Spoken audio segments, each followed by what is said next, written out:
Captain Vijayakanth விழிப்புணர்வு மக்களின் நம்பிக்கையில் சென்றவர், ஈழத்து சொந்தங்களின்பால் பரிவு கொண்டவர், எல்லாவற்றுக்கும் மேலாக வாரி கொடுக்கிற வள்ளல் எம்ஜிஆரை போல கொண்டவர். கருப்பு எம்ஜிஆர் என்று தமிழ்நாட்டு மக்கள் அன்றைக்கு சொன்ன கேப்டன் விஜயகாந்த் தேமுதிகவை தொடங்கினார்.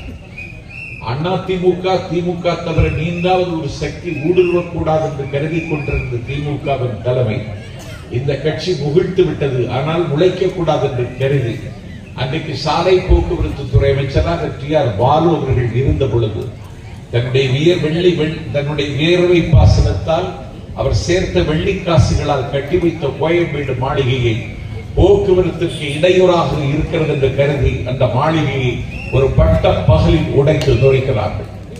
அன்றைக்கே சைக்காலஜிக்கல் வீக் உளவியல் ரீதியாக பாதிக்கப்பட்டார் விஜயகாந்த். அவருடைய கட்டுமஸ்தான உடல் அந்த கட்டை இழக்க தொடங்கிற்று. கவலை இவரை கவ்வியது. அந்த கட்டிடம் இடிந்ததில் இருந்து அந்த கட்சியினுடைய கட்டுமானமும் சிறிய தொடங்கிற்று.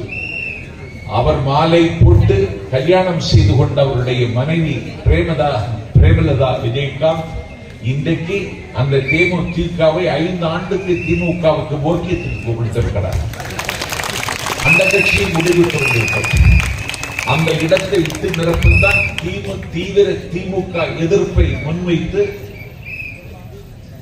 மதுரை மாநகரில் மக்கள் நீதி மையத்தை தொடங்கி பயணத்தை டார்ச் எடுத்துக் கொண்டு தொடங்கினார் கமலஹாசன். மக்கள் நீதி மையத்துக்கு வெறும் 2 இடம் என்று ஸ்டாலின் அறிவித்து அதிலும் உதயசூரியன் சின்னத்தில் நிற்க வேண்டும் என்ற நிர்பந்தமும் நெருக்கடியும் கொடுத்து என் பெருமைக்குரியவர்களை அதை ஏற்க முடியாதவராக மன உளைச்சலுக்கு ஆளாகி இப்பொழுது டார்ச்சை அறிவாலயத்தில் அவர் தேடிக்கொண்டிருக்கிறார். அந்த கடமையை செய்வதற்காகத்தான் சிங்கத்தம்மன் சீமான் என்ற ஒரு சில்லறை பெயர் தமிழ்நாட்டு அரசியலில் ஒரு எக்ஸ்ட்ரா கேரியேஜ். அவன் ஒரு தொங்கு சதை.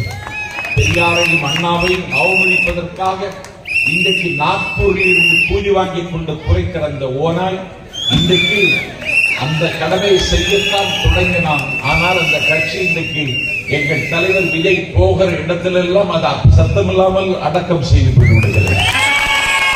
ஆகவே அந்த இடத்தை விட்டு நிரப்புவதற்கு ஒரு கட்சி வராதா என்று மக்கள் காத்திருந்தார்கள். உங்களுக்கு அரசியல் பார்வையாளர்கள் சிதம்பரத்தில் இருந்தால் நாஞ்சில் சம்பத்து சொல்லுகிறேன், 60% மேல் வாக்குகள் 5 ஆண்டுக்கு ஒரு முறை தேர்தல் நடைபெறுவது பதிவாவதில்லை.